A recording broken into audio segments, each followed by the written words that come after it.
Сәлем достар, менің есімім Камшат. Біз жолдасым екеуміз NL International компаниясында отбасылық келісім шарт құрып, компанияның бизнесімен айналысып келеміз. Компанияның бизнесімен айналысып жүргенімізге 1,5 жыл.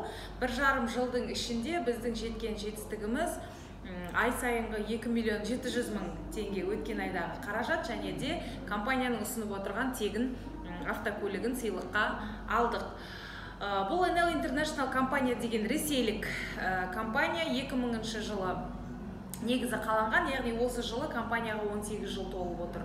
18 жылдың ішінде өте тамаша жетістікке жеткен. Енді бұл компанияда мүмкіндік пен ақша өте көп. Бизнеспен айналысу үшін бар болғаны компанияның ұсынып отырған өнімдерін өзіміз пайдаланып, сол өнімдерді өзге адамдарға ұсынып, оларды бизнеске шақыру. Компанияда табыс табу көзінің 3 түрі бар. Сіздерге табыс табу туралы түсіндіріп өтейін. Ең бірінші табыс табу көзі бізде личный объем деп аталады. Личный объем дегеніміз не?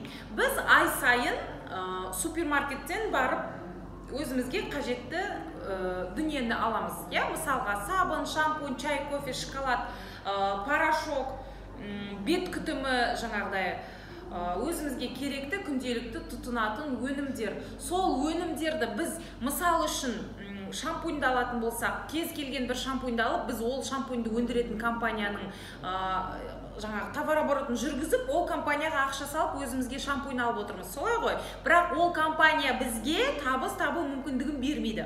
Енді сол шампуньді осы NL-ден алып, шампуньнен де басқа біздің компанияда 300-ге жуық өнім бар. Сол өнімдерді осы компаниядан ала отырып, өзіңізге бизнес құру. Жаңа айттым ғой, ең біріншісі личный объем. Личный объем дегеніміз не? Сіз компанияға тіркелесіз. Тіркелу тегін. Тіркелгенде сізге жаңағыдай ешкім еш нәрсені мойныңызға қиып салмайды. Яғни өзіңіз бизнеспен айналсам, жетістікке жетем десеңіз айналысасыз. Егер керек жоқ екен десеңіз шығып кете саласыз, ID-іңіз күйе салады. Ештеңені жоғалтпайсыз да. Яғни компанияға тіркелу тегін деді. Тіркелгеннен кейін сізге ID мен пароль беріледі. 077 деп басталатын мысалы. Бұл ID сіздің жеке ID-іңіз. Бұл ID мен сіз личный офисқа кіріп, компанияның жұмысымен танысасыз, өзіңіздің счеттарыңызды бақылап отырасыз, компанияның өнімдерін қарайсыз, жалпы бизнесіңізді сол личный офиста жүргізіп отырасыз. Бұл ID сізге 1,5 айға беріледі. 1,5 немесе 2 айға беріледі. 2 айдан кейін сіз бұл ID мен еш нәрсе алып, компанияның өнімін тұтынып көрмейтін болсаңыз, 1,5-2 айдан кейін сіздің ID-іңіз күйе салады. Егер де компанияға тіркелгеннен кейін ең кемінде 35 PV-ге өнім алатын болсаңыз, компания сізге 2300 теңгені қайтарып береді. PV дегеніміз не? Сетевой бизнес болғаннан кейін әр компанияның өніміне өзіне тиесілі балы болады. Әр өнімнің өзінің балы болады. Бізде оны PV деп атайды. Мысалға Energy Diet коктейль. Өздеріңіз естіген боларсыздар. Energy Diet деген коктейль бізде неше түрлі функцияда қолдануға болады. Функциональное питание деп айтады. Салмақ тастау, салмақ қосу, немесе бір салмақты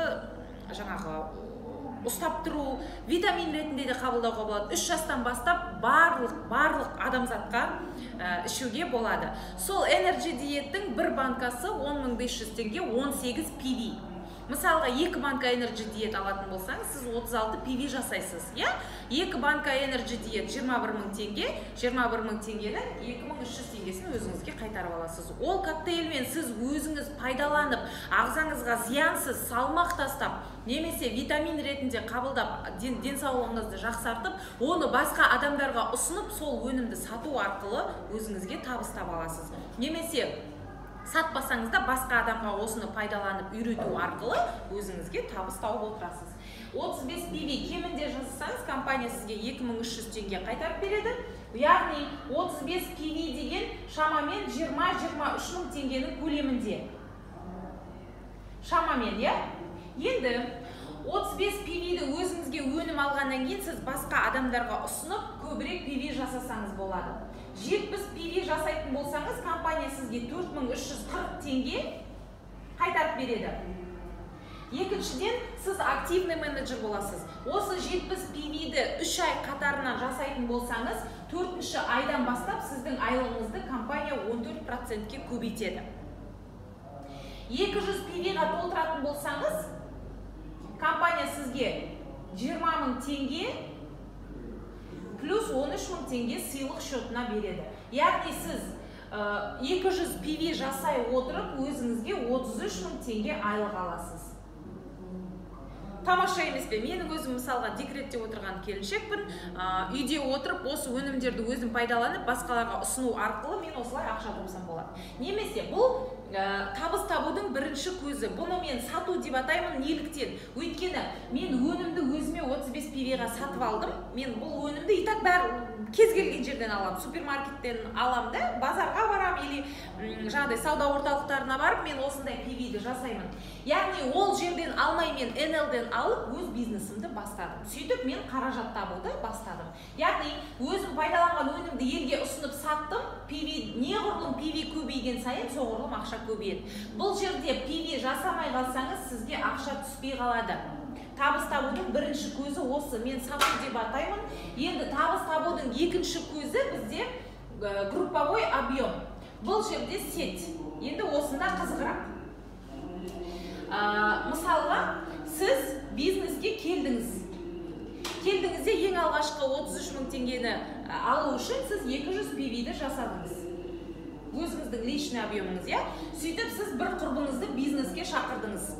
Ол құрбыңыз тіркелді де, енді бұл бизнеске келген адам маған ақша керек деп келеді, я? Ал бизнеспен айналысып алып кету үшін ең бірінші бұл компанияның өнімін тұтыну керек. Себебі бұл бизнестің көзі өнім. Өнімді тұтынып нәтижесін көрмеген адамға бұл бизнеспен айналысу қиын болады. Мысал ретінде айтайын, менің өзім шаш түсу проблемасынан қазіргі таңда 100%-ке арылдым.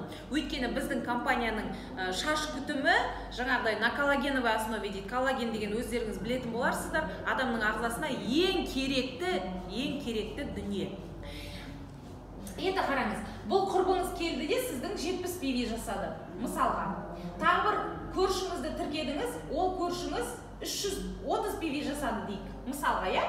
Тағы бір жұмыстасыңызды тіркедіңіз, ол жұмыстасыңыз сіз сияқты 200 PV жасады. Мысал ретінде. Сонда әрқайсысы өздерінің PV-ларын жасап жатыр, сіздің групповой объемыңыз көбейіп жатыр. Бұл құрбыңыз сіздің тағы бір көршісін тіркеді де, ол көршісі 10 PV жасады. Мысалға, я? Енді қараңыз, 200, 210, 280, 310, 510 PV.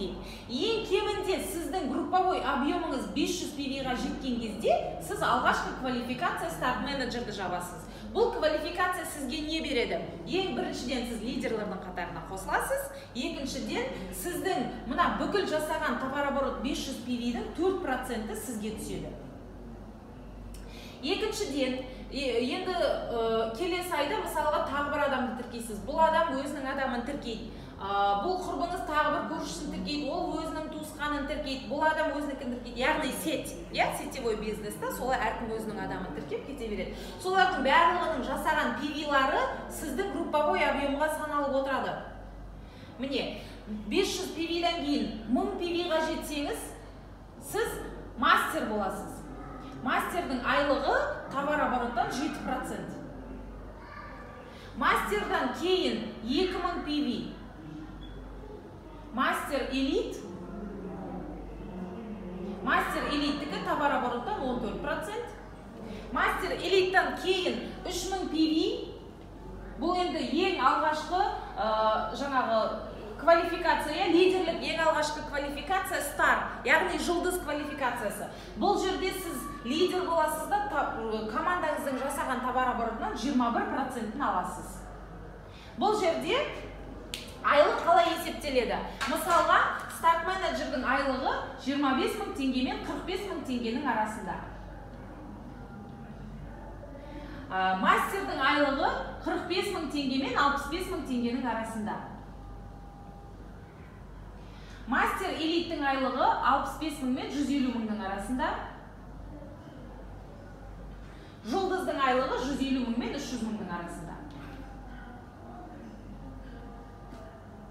Яғни сіз өзіңізге команда жинап, сол командамен товарооборот құру арқылы квалификация жауып отырасыз да, айлық алып отырасыз. Табыс табудың үшінші көзі бонус наставника. Бұл жерде сіз наставник ретінде жеке өзіңіздің бизнеске шақырған мына адамдарыңызға үйретесіз ғой бизнесті. Содан кейін ол адамдардың әрқайсының жасаған 70 PV-дан жоғарысынан сізге 4340 теңгеден түсіп отырады. Әр менеджерден. Бұл жерде сізге компания бұлардың 70 PV жасағандығы үшін төлемейді. Сіз бұл адамды бизнеске шақырып, ол адамға бизнестің қыр-сырын түсіндіріп, алғашқы 70 PV-ді өзіне өнімді тұтынып, содан кейін осы бизнесті дамытуды үйреткендігіңіз үшін төлейді. Сонда сіз 10 адамды тіркеп, 10 адамыңыз 70 PV-дан жасайтын болса, сізге 4340 теңге бонус наставникадан түседі. Яғни, личный объем, групповой объем, бонус наставника үшеуі қосылады да сізге. Енді бұл тұрақты емес, бұдан аз болуы мүмкін, көп болуы мүмкін, сіздің өзіңіздің тіркеген бірінші линияңызға байланысты. Көбірек адам тіркеуге тырысыңыз. Бұл бір. Екіншіден, айттым ғой, квалификация жоғарылаған сайын айлық жоғарылап отырады. Сіз жұлдыз квалификациясынан кейін өзіңіздің тікелей астыңызға тіркелген бір жұлдыз шыққан кезде сіз 1С боласыз. 2 жұлдыз шыққан кезде сіз 2С боласыз. Бұл жерде қалай? Мысалы, 1С-тің айлығы өзінің жұлдыздың айлығы 150-300 мыңның арасындағы плюс мына 1С-тің товарооборотынан 7%. 2С-те тура солай 150-300 мың, тағы бір жұлдыздың айлығынан 7%. 14% товарооборотың жаңағы айлығыңызға қосымша, иә? Үшінші жұлдыз шыққан кезде сіз ДС квалификациясы жабасыз да? ДС деген бриллиант. ДС квалификациясын жапқаннан кейін осы квалификацияны 3 ай немесе 6 ай. 3 ай 20 мың PV-дан командаңызбен бірге, 10 мың PV-дан 6 ай. Яғни осы квалификацияны сіз 6 ай бойы ұстап тұрасыз да, компанияның сыйлыққа беретін С180 автокөлігін аласыз. Мен жаңа айтып кеттім, біздің инстаграмымыз Сабыр Камшат, сол парақшаға кіріп, біздің С180 Мерседес классындағы автобонусты алғанымызды көре аласыз.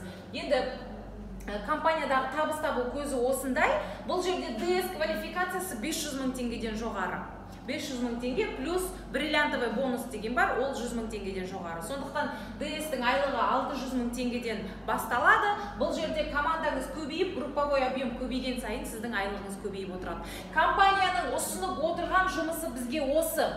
Бұдан артық өзіңіз ойыңыздан бір нәрсе құрастырып керек жоқ. Осыны үйреніп алсаңыз, сіз табысқа жетесіз. Сондықтан біздің командамызға қосылыңыздар. Қазір осы видеоны көріп отырған болсаңыз, сұрақтарыңыз болса, осы видеоны жіберген кісіге қойыңыз. Егер сұрақтарыңыз болмаса, неғұрлым ерте бастасаңыз, жетістікке соғұрлым ерте жетуге мүмкіндігіңіз бар. Сондықтан іске сәт, видеоны көріп болсаңыз, рахмет.